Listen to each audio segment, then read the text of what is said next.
Hello. So, last week we talked about old Nebi, right? And how he had built the statue and he wanted everyone to pray to the statue of him.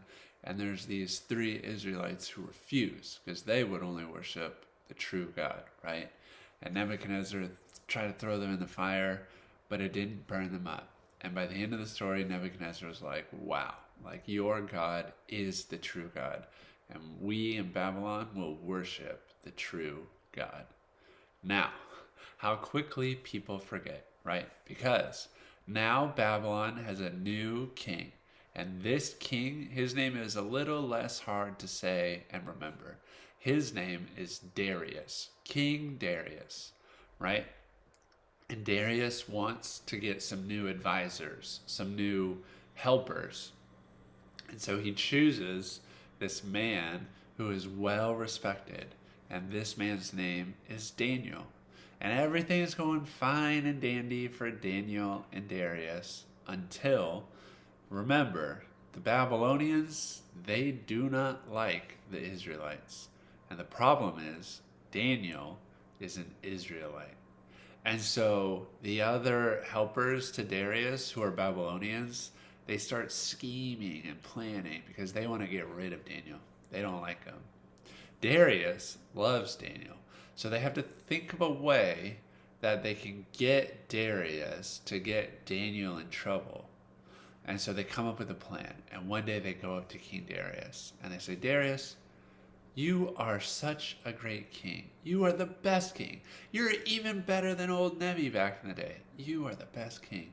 Don't you think that the people should pray and worship to you since you are such a great king? And Darius is like, you know what? That sounds about right. The people should pray to me.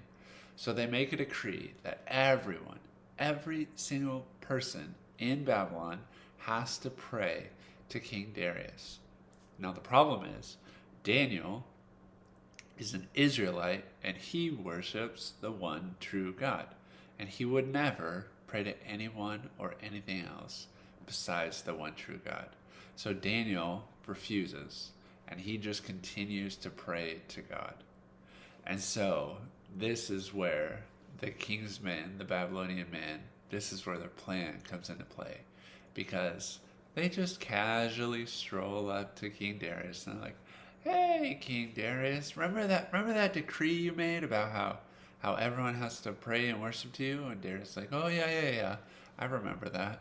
And they're like, "Well, you know that guy over there that you really love, Daniel?" And Darius is like, "Oh man, yeah, I love Daniel." And they're like, "I got some bad news, buddy. He isn't praying to you. He is praying to the one true God."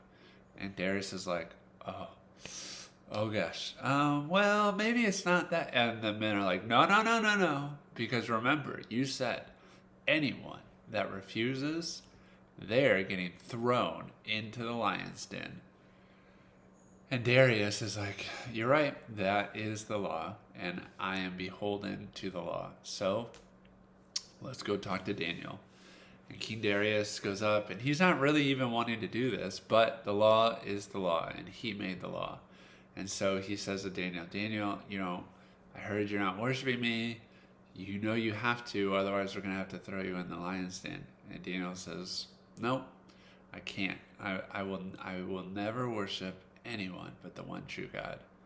And Darius is like, yeah, I had a feeling you would say that. And I know you're probably right. Like, he remembers the story of what happened to the three men and old Nebi. And so they go over to the lion's den, and they're like, all right, Daniel, time to get in. And Darius says one last thing. He says, Daniel, I hope and pray that your God will protect you, right? And Daniel's like, don't worry about it. And he goes in the lion's den. And the next day, the men come and check in the lion's den to find Daniel's body. But guess what? Daniel is just fine. He is A-OK. And he tells King Darius and the Babylonian men, he tells them, you know what? God protected me. He kept the mouths of the lions shut so that they would not attack me. And yet again, God shows his power through people who are faithful to him. God shows his power through people who are faithful to him. And what does faithful mean? Faithful means you are loyal to someone and you trust them no matter what, right? That's being faithful. And Daniel was loyal to God and he trusted God no matter what. Wouldn't it have been so much easier for Daniel to say, I'll just worship you so that you don't throw me in the lion's den. I'll worship you, King Darius. Don't throw me in the lion's den. But he knew that was not the right thing. The right thing was to be loyal and faithful to God.